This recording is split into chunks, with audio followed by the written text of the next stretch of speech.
रामायण और महाभारत काल को बीते आज हजारों साल हो चुके हैं, लेकिन उनसे जुड़ी कई चीजों को आज भी देखा जा सकता है। उन कालों से संबंध रखने वाली कई इमारतें, वरदान, श्राप और शक्तियां आज भी लोगों पर असर डाल रही है। इस वीडियो में हम आपको रामायण और महाभारत काल से जुड़ी कुछ ऐसी तकनीकों के बारे में बताने जा रहे हैं जो हजारों साल बीत जाने के बाद भी वर्तमान में वैसे ही उपयोग की जा रही है जैसे कि पहले की जाती थी। हाँ, इतना जरूर हुआ है कि इनके रूप में कुछ बदलाव आया है, लेकिन इनका काम और क्षमता आज भी पुरानी वाली ही है। तो चलिए आइए जानते हैं कि वो 7 तकनीकें कौन कौन सी है। नमस्कार और एक बार फिर स्वागत है आप सभी का आपके अपने वीडियो कलश यूट्यूब चैनल पर।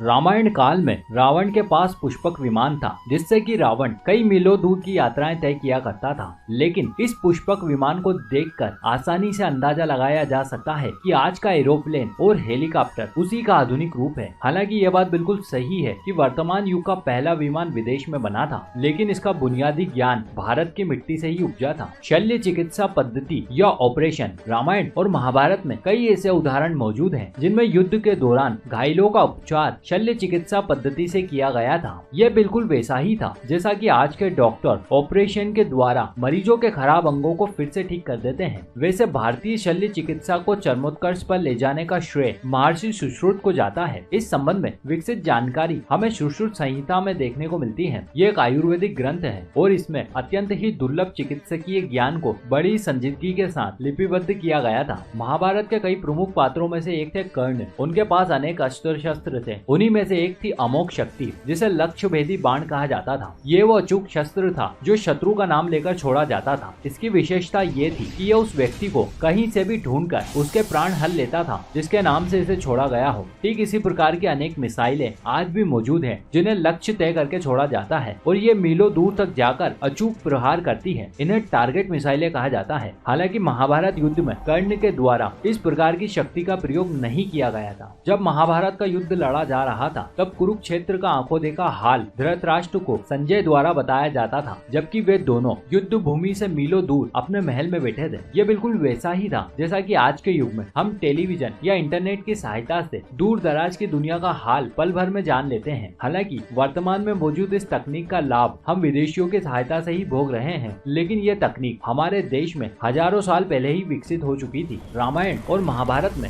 युद्ध के दौरान कई तरह के अस्त्र शस्त्रों का प्रयोग किया गया था जिनसे मीलों दूर तक आक्रमण किया जा सकता था। ये शस्त्र इतने खतरनाक थे कि उस समय कई नगरों को इन्होंने नक्शे में से गायब कर दिया था। वर्तमान में कुरुक्षेत्र की बंजर भूमि इस बात की गवाही आज भी दे रही है। वैसे देखा जाए तो आज के परमाणु बम भी उसी शक्ति का आधुनिक रूप है। हालांकि प्राचीन काल में देवताओं द्वारा इस विनाशक शक्ति के प्रयोग पर प्रतिबंध लगा दिया गया था। रामायण और महाभारत काल में कई शानदार महल हुआ करते थे जो हमारे समक्ष कला का नायाब नमूना पेश करते थे। इनमें सोने की लंका, श्री कृष्ण की जलमग्न द्वारका, पांडवों का रहस्यमय लाक्षागृह प्रमुख है। यदि इनकी तुलना आज के आधुनिक निर्माणों से की जाए तो शायद विश्व के सबसे कामयाब इंजीनियर भी ऐसा करिश्मा देखकर दंग रह जाएंगे। हालांकि वर्तमान युग में भी कई बेहतरीन इमारतों का निर्माण किया जा रहा है, लेकिन ये कला हमारे देश में हजारों साल पहले ही विकसित हो चुकी थी। वैसे भारतीय वास्तुकला का पूरा श्रेय देवताओं के अभियंता भगवान विश्वकर्मा को जाता है। गांधारी ने महाभारत में पुत्र प्राप्ति के लिए अपने गर्भ से निकले मांस को 100 घी से भरे घड़ों में रखा था और समय अवधि पूर्ण होने पर उसी से जन्म हुआ था कौरवों का।